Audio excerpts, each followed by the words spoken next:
Eu convido você para abrir sua Bíblia comigo, por favor, na carta do apóstolo Paulo aos Efésios, capítulo 5, e vamos ler um texto clássico da Bíblia sobre a questão da família, versos 22 até o verso 31. O apóstolo Paulo, falando do relacionamento conjugal, diz o seguinte: as mulheres sejam submissas ao seu próprio marido, como ao Senhor, porque o marido é o cabeça da mulher, como também Cristo é o cabeça da igreja, sendo este mesmo o salvador do corpo. Como porém a igreja está sujeita a Cristo, assim também as mulheres sejam em tudo submissas ao seu marido. Maridos, amai vossa mulher, como também Cristo amou a igreja e a si mesmo se entregou por ela, para que a santificasse, tendo-a purificado por meio da lavagem de água pela palavra, para a apresentar a si mesmo igreja gloriosa, sem mácula, nem ruga, nem coisa semelhante, porém santa e sem defeito. Assim também os maridos devem amar a sua mulher como ao próprio corpo. Quem ama a esposa, a si mesmo se ama. Porque ninguém jamais odiou a própria carne, antes a alimenta e dela cuida, como também Cristo faz com a igreja, porque somos membros do seu corpo. Eis porque deixa o homem a seu pai e a sua mãe, e se unirá à sua mulher, e se tornarão os dois uma só carne. Penso que todos nós estamos acompanhando de perto a conspiração não mais velada, não mais subjetiva, não mais de bastidor, mas uma conspiração afrontosa, deliberada, acirrada, contra a mais importante instituição que Deus criou, chamada família. A família preexiste ao Estado, a família preexiste à própria igreja. Não há igreja forte com famílias fracas, não há nação forte destruindo-se os fundamentos da família. O que nos choca e nos deixa perplexos é que aqueles que deveriam defender a família parece que usam todas as armas e armas de grosso calibre para desconstruir a família, a partir de próprios órgãos governamentais que têm como responsabilidade cuidar da educação e da formação do nosso povo, até mesmo com recursos públicos, patrocinam cartilhas, materiais didáticos, infiltrando-os nas escolas, doutrinando crianças e adolescentes, atacando de forma afrontosa e deliberada esta vetusta, esta importante instituição divina que é a família. Hoje, o maior canal de televisão, que é uma das mais poderosas armas de comunicação, não só do Brasil, mas do mundo, de forma idealizada, de forma consciente e deliberada, tem usado suas telenovelas para tentar minar os alicerces da família, para tirar da mente das pessoas o que é família, com a questão da ideologia de gênero, ensinando que quando uma criança nasce, ela nasce neutra. É a cultura, é o meio que vai determinar se ela vai ser homem ou se vai ser mulher. Estamos assistindo uma tentativa gigantesca de se considerar normal a relação entre homem e homem e mulher, como se homem e homem, mulher e mulher pudesse constituir uma família e formar um casamento. Nós precisamos dizer em alto e bom som à nação brasileira, às autoridades constituídas da nossa nação, aos meios de comunicação de massa desta nação, ao Ministério da Educação e Cultura, aos formadores de opinião deste país, que nós permanecemos de pé, que nós permanecemos firmes e inabaláveis em crer que Deus instituiu a família, que Deus instituiu o casamento, que dentro da visão de Deus, casamento é a relação de um homem e uma mulher, e que nós não abrimos mão desses valores que são milenares e que hão de reger daqui para frente, ainda e por sempre, a nossa família. E portanto recorremos às Escrituras, porque para nós não é a cultura que legitima a Bíblia, é a Bíblia que julga a cultura. A Bíblia é a palavra de Deus. A Bíblia não se torna um livro arcaico, a Bíblia não está em desuso, a Bíblia não se tornou obsoleta, ela é para nós a nossa única regra de fé e de prática. Mudam as culturas, mudam os homens, mudam as filosofias, a Bíblia continua sendo para nós a nossa norma de vida e de fé. E notem comigo, no versículo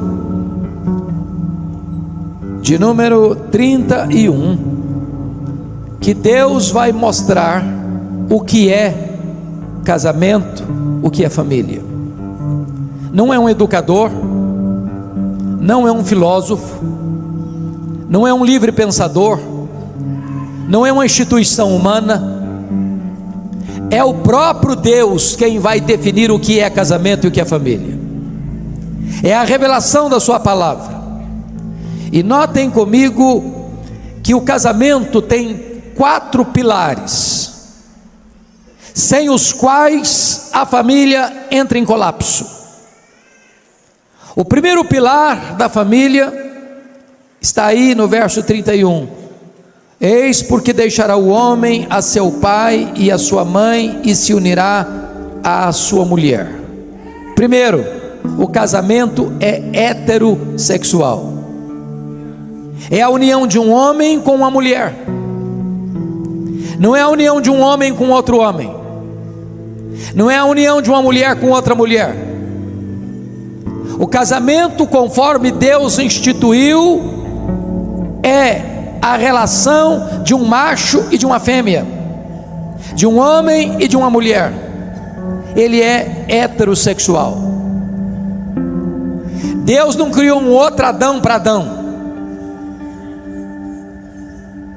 Quando Deus tirou Eva da costela de Adão, Deus não providenciou para ela uma outra Eva.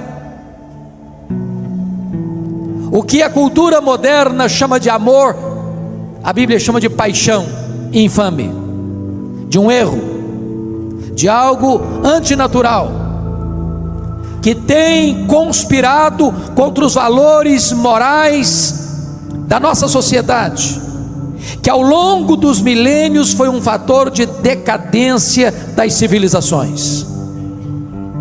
O segundo pilar do casamento, está aí no versículo 31, é que além de heterossexual, o casamento é instituído por Deus, é monogâmico. Deixa o homem, seu pai e sua mãe, se unirá à sua mulher, não às suas mulheres, de tal maneira que tanto a poligenia, um homem ter mais de uma mulher, como a poliandria, uma mulher ter mais de um homem, está fora do parâmetro e do projeto de Deus. É claro que algumas pessoas de má fé ou com teologia ruim tentam defender a poligamia, inclusive nos arraiais chamados evangélicos.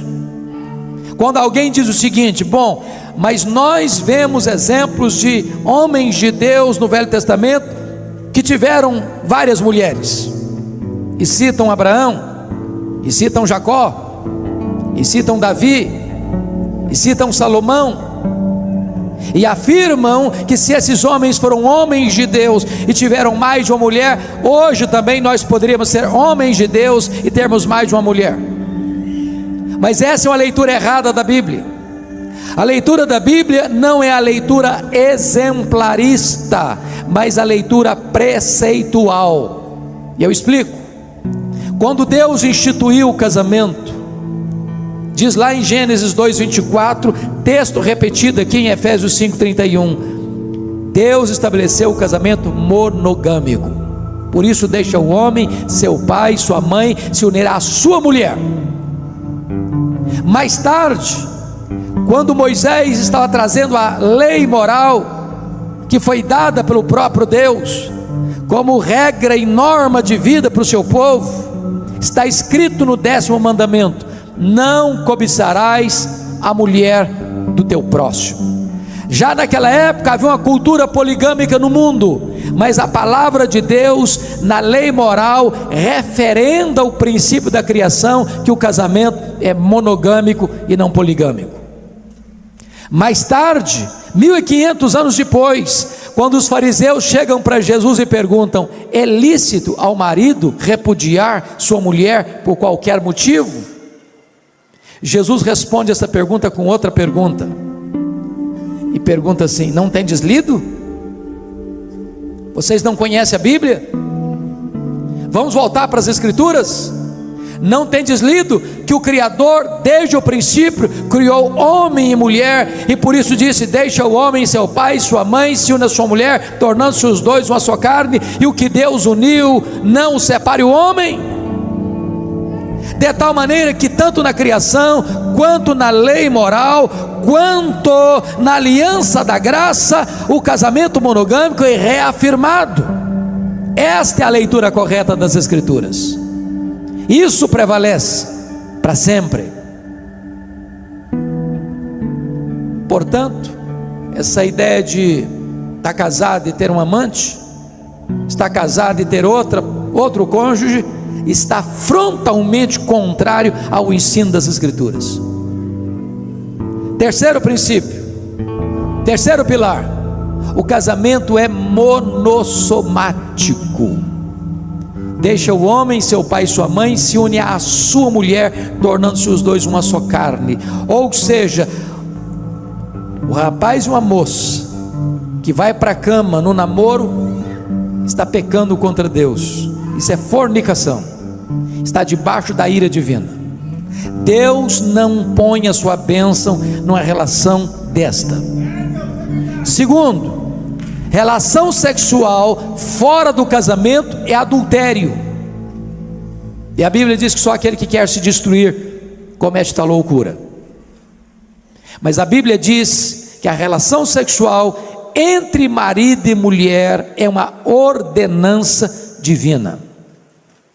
Portanto, o sexo não é pecado. Deus criou o homem e criou a mulher, criou o macho e criou a fêmea, e instituiu o casamento para que esta bênção fosse usufruída de maneira santa, de maneira lícita, de maneira pura, porque a Bíblia diz: digno de honra entre todos é o matrimônio e o leito sem mácula. Mas o quarto pilar do casamento é que o casamento é indissolúvel. O que Deus uniu, não o separe o homem. E a palavra homem aí, na língua grega, está no neutro. É homem, é mulher, é marido, é esposa, é advogado, é juiz, é conselheiro. Nenhum ser humano tem competência de desfazer o que Deus fez. Agora preste atenção: tem gente que arranja uma desculpa dizendo o seguinte: ah, pastor, eu me separei, ou eu me divorciei, porque quando eu me casei, desculpem da expressão, ainda se amarrava cachorro com linguiça. Eu não sabia de nada não, eu casei inocente. Outra coisa, pastor, quando eu me casei, Eu me casei contra a vontade dos meus pais, eu fui rebelde. Pastor, quando eu me casei, eu nem sabia o que eu estava fazendo direito. Portanto, não foi Deus que me uniu. Então eu estou me separando, então eu estou me divorciando. Deixa eu dizer uma coisa para você. Mesmo que você tenha se casado na contramão da vontade de seus pais, mesmo que você tenha se casado sem ter compreendido plenamente o que era casamento, no momento em que você se casou, Deus ratificou aquela aliança. Vocês se lembram de Josué capítulo 9? Lá está escrito que Josué fez uma aliança com os gibeonitas sem consultar a Deus, apressadamente. Mas ao firmar aquela aliança, ele não pode mais quebrá-la. E 300 anos depois, o rei Saul quebrou aquela aliança, e o juízo de Deus veio sobre a nação de Israel. Notem isso, hoje 50% dos casais que vão ao altar, jurando amor um ao outro, depois vão para as barras de um tribunal, com mágoas e dores, desfazendo esta relação através de um doloroso divórcio. O preceito de Deus é: o que Deus uniu, não o separe o homem. Deus instituiu o casamento, Deus não instituiu o divórcio. Deus permite o divórcio por causa da dureza do coração, mas o casamento é a ordenança dele, é a vontade dele. A saída para um casamento não é o divórcio, a saída é o perdão, é a restauração, é a cura, é o renovo, é a redescoberta do projeto de Deus. Talvez você argumente: ah, pastor, mas o meu amor acabou. Ah, mas secou tudo. Ah, mas perdeu completamente o brilho. Deixa eu dizer uma coisa para você: se o seu sentimento secou, o mesmo Deus que fez a vara seca de Arão florescer, pode fazer florescer o sentimento no seu coração. Se você argumenta que o amor morreu, eu posso lhe garantir que o mesmo Jesus que ressuscitou os mortos, pode ressuscitar o que está morto no seu coração. Se você argumenta que não tem mais nada, eu posso garantir a você que o Deus que chama a existência as coisas que não existem, pode trazer de volta o que já não tem mais aí, e restaurar o seu casamento. Deus é o Deus da restauração. Mas agora eu gostaria que você então pudesse acompanhar comigo qual é o papel da esposa, qual é o papel do marido, para que este casamento que é instituído por Deus seja um casamento feliz. Feliz. Porque Deus não instituiu o casamento para a nossa infelicidade, Deus instituiu o casamento para a nossa felicidade. Nós podemos transformar um jardim grinaldado de flores num deserto, num espinheiro. Nós podemos adoecer o nosso casamento. Como é que você pode ter um casamento feliz? Então eu gostaria que você notasse comigo a orientação das Escrituras. O apóstolo Paulo começa com as mulheres. E algumas pessoas pensam e até afirmam isso de forma equivocada, que Paulo era machista. Isso não é verdade. Não é verdade.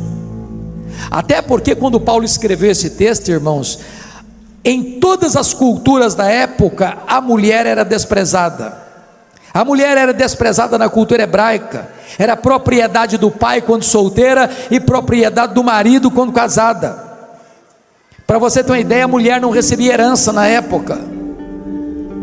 Naquela época que Paulo escreveu esse texto, o divórcio entre os hebreus era terrivelmente fácil. Havia um rabino chamado Hillel que dizia que se a mulher queimasse a comida, o marido podia se divorciar dela. Se ela levantasse a voz um pouco, o marido podia divorciar dela. Pois bem, o cristianismo vem para restaurar o valor da mulher. O cristianismo vem para resgatar o verdadeiro sentido do casamento e da família. Se você olhar para a cultura grega, a mulher era mais desprezada ainda. Para você ter uma ideia, o maior orador grego, Demóstenes, disse que o homem tinha prostitutas para o prazer, concubinas para o sexo diário e esposa para os filhos legítimos. Era essa a cultura grega.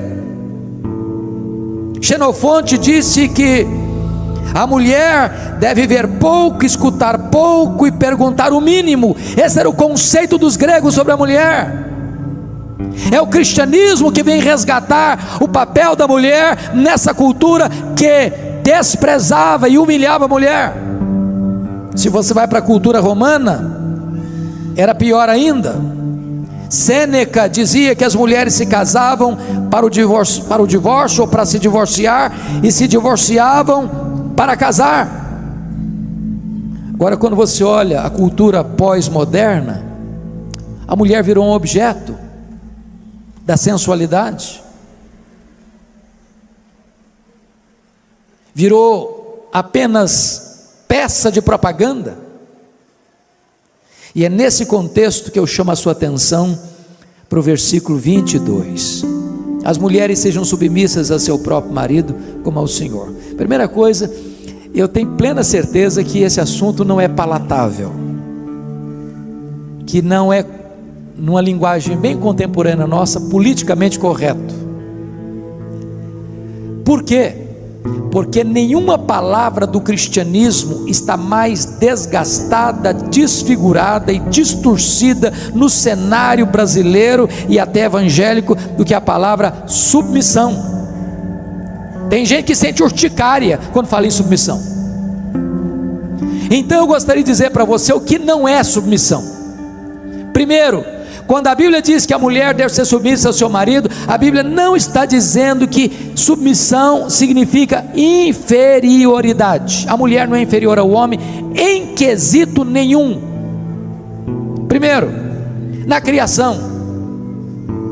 Aliás, diga-se de passagem, quando Deus foi criar o homem, Deus pôs a mão no barro. Quando Deus foi criar a mulher, Ele usou matéria-prima melhor, tirou da costela do homem. Ambos têm o mesmo peso, o mesmo valor na presença de Deus. Deus criou o homem e Deus criou a mulher à sua imagem e à sua semelhança, de tal maneira que o homem não é mais semelhança de Deus que a mulher, nem a mulher é menos semelhança de Deus do que o homem. Mas na redenção, a mulher é salva da mesma maneira que o homem. Para Deus, homem e mulher têm o mesmo valor, são salvos da mesma forma, pela fé em Jesus Cristo. Para Deus não tem homem, não tem mulher, não tem grego, não tem judeu, não tem escravo, não tem livre, não tem rico, não tem pobre, todos têm o mesmo valor. Então submissão não é inferioridade. Por exemplo, quando a Bíblia diz que o marido é o cabeça da mulher, pensem comigo, a Bíblia não está querendo dizer que a mulher é inferior ao homem, porque a Bíblia diz assim: Deus é o cabeça de Cristo, Cristo é o cabeça da igreja, o homem é o cabeça da mulher. Eu pergunto a vocês, Deus Pai é superior ao Deus Filho? Não, são da mesma substância, da mesma essência. Jesus é Deus igual ao Pai,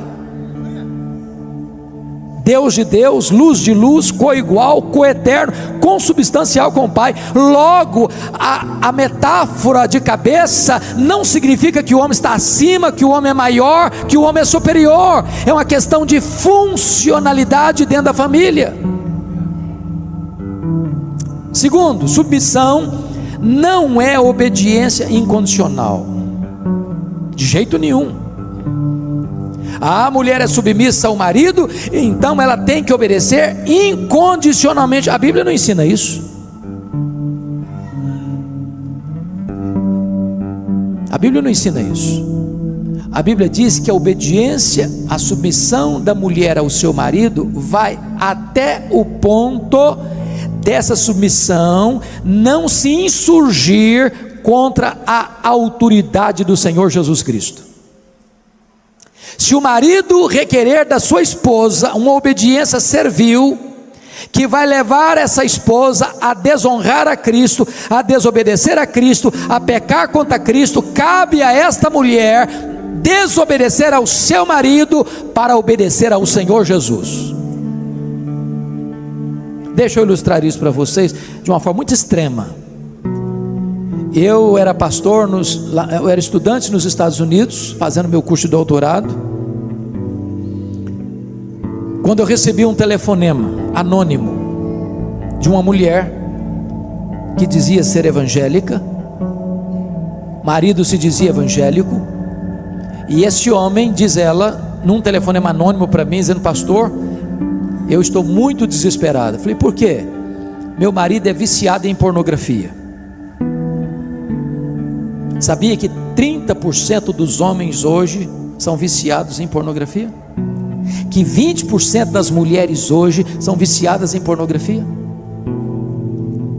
Isso é uma droga que destrói a mente e a alma. E essa mulher disse assim: pastor, o meu marido quer que eu me deite com um amigo nosso que frequenta a nossa casa para ele assistir a cena. O que é que eu faço? Ele é mais jovem e mais bonito que o meu marido, eu não aguento mais tanta pressão. Eu disse para ela assim: confronte seu marido, se ele não se arrepender, abandone seu marido. É melhor você ser uma mulher divorciada do que ser uma prostituta. Não pense que o seu marido, por ser seu marido, pode exigir de você tal coisa. Isso não é submissão.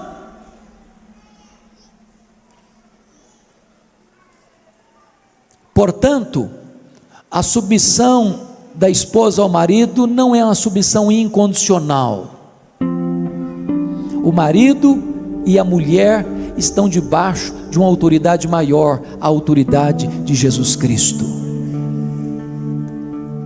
Se essas duas autoridades entrarem em choque, cabe a resposta dos apóstolos ao sinédrio: antes importa obedecer a Deus que aos homens. Terceiro lugar, irmãos, terceiro lugar, submissão não é submissão de gênero. Preste bem atenção nisso. Paulo diz: as mulheres sejam submissas não ao homem, não está escrito isso aí.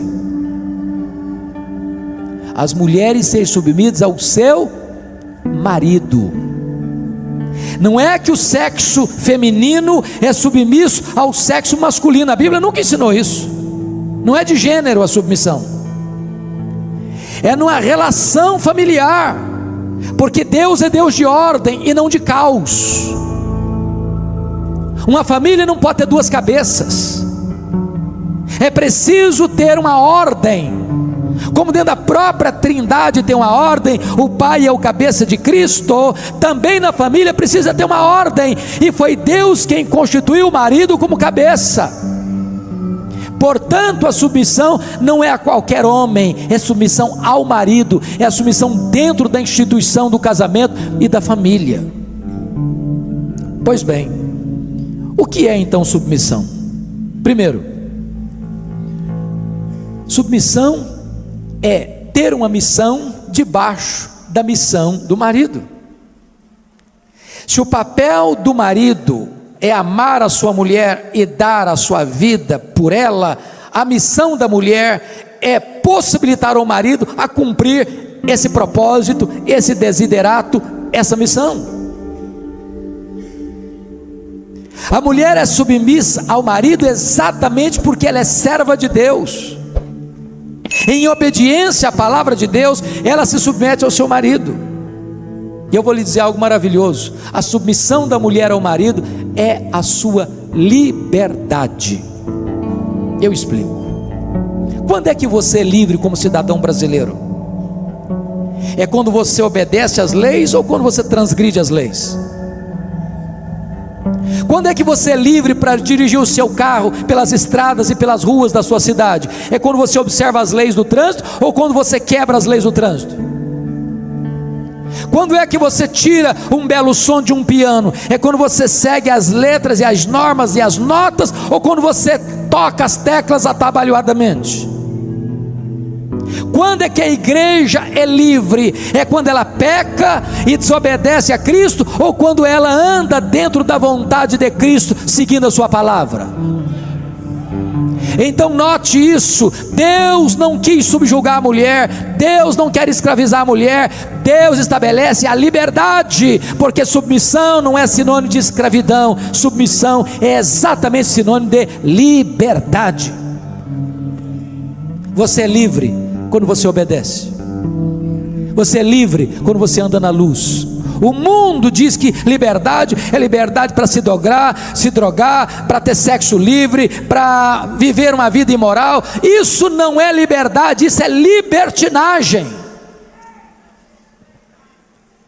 O que é submissão? Submissão é a própria glória da mulher. Eu pergunto a você: qual é a glória da igreja? Qual é a glória da noiva? Quanto mais a igreja se deleita em Cristo, mais gloriosa ela é. Quanto mais a igreja honra Cristo, mais feliz ela é. Quanto mais a igreja obedece a Cristo, mais gloriosa e esplendorosa ela é. Então a submissão da mulher é a sua glória. Agora notem, a mulher não é submissa a um tirano, a um carrasco, a um ditador, a um homem cruel, a um homem insensível. Não, a mulher é submissa ao marido que a ama como Cristo amou a igreja. Esse é o projeto de Deus, essa é a vontade de Deus. Se a sociedade pudesse ouvir isso, se os canais de televisão pudessem ensinar isso, se as telenovelas ensinassem essa verdade, esse princípio, essa nação brasileira seria outra. A igreja, irmãos, é a sociedade de vanguarda nesse mundo. A igreja é o sal da terra, é a luz do mundo. A igreja precisa levantar a sua voz, desfraldar suas bandeiras e dizer que Deus ama a família, que Deus não abre mão da família e que os preceitos de Deus são para a felicidade da família. Então, se você, mulher, entende isso, você é uma mulher bem-aventurada. Sabe por quê? A Bíblia diz que a mulher sábia edifica a sua casa. Há muitas mulheres que não querem se colocar debaixo da autoridade do seu marido, disputam espaço, disputam comando. E eu, no segundo período, vou falar do outro lado da verdade bíblica, porque eu tenho certeza que tem muitas mulheres também cujos maridos já se abdicaram da sua liderança, maridos omissos, desculpem da expressão, maridos frouxos, que não assumem o seu papel de líder da casa, de sacerdote do lar, não assumem a responsabilidade de educar os filhos, de orar com os filhos, de orar com a esposa, de ser conselheiro, de ser intercessor, de ser amigo, de ser provedor, de ser uma bênção para a sua casa. E a nossa esperança, irmãos, é que a cidade de Várzea Paulista possa ser verdadeiramente impactada por esta igreja, pelas igrejas aqui representadas, para que cada família dessa cidade, em cada rua, em cada avenida, em cada praça, em cada escola, em cada faculdade, em cada instituição de ensino, em cada instituição de saúde, em cada instituição militar, possa saber que aqui nessa cidade há uma igreja que ama a família, que se importa com a família e que vela pela família.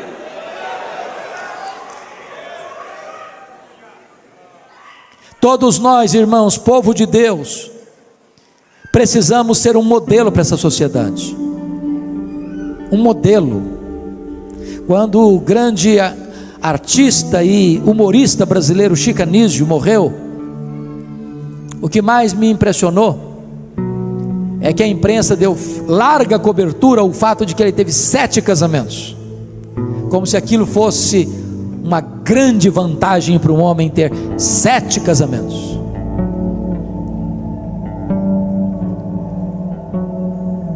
Um testemunho bonito é aquele que um homem viu as rugas surgindo no seu rosto e os cabelos se embranquecendo ao lado da mesma mulher,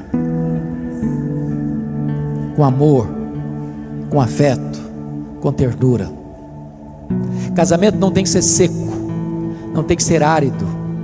Casamento tem que ser um casamento de amor, de comunhão, de alegria, em todas as fases da vida. A cidade precisa olhar para nós e dizer o seguinte: veja como esse casal vive, veja como eles andam, veja como eles tratam um ao outro, vejam como eles cuidam dos seus filhos, vejam como eles andam de mãos dadas, vejam como eles se amam. É isso que vai impactar, é isso que vai mexer com as pessoas. É perceber que é possível você envelhecer junto, amando a mesma pessoa, que é possível você caminhar junto, superando crises, que é possível você superar dificuldades pelo perdão, que é possível você se levantar e ser restaurado por Deus e retomar a sua caminhada conjugal, mesmo depois de um revés, que você pode tapar a porta dos fundos e dizer não para o divórcio e sim para o casamento. E a história que eu ouvi foi esta: havia um senhor de mais de 80 anos, que todo sábado passava na floricultura do seu bairro, para comprar uma flor para levar para sua esposa. Mas nos últimos meses, ele já não levava uma flor, ele levava o melhor buquê de rosas que ele podia comprar, sábado após sábado. Até que um dia o dono da floricultura, muito curioso, disse: rapaz, você me impressiona, você é um homem de mais de 80 anos, ainda investe no seu casamento, a sua mulher deve ser a mulher mais feliz desse mundo. Me responda, qual é a reação dela quando ela recebe todo sábado esse buquê de rosas? E ele respondeu: ela não reage de forma nenhuma, ela não faz nada, não esboça nenhum sorriso, nem me diz muito obrigado. Como assim? Como assim? Você leva flor para ela todo sábado e ela não reage, e ela não faz nada, e ela não se alegra, e ela não dá um abraço, ela não dá um beijo, ela não esboça um sorriso, ela não diz nem muito obrigado? E ele respondeu: não. Mas como? Ele disse: a minha mulher tem Alzheimer, ela não sabe mais quem eu sou, ela não sabe que eu sou o marido dela.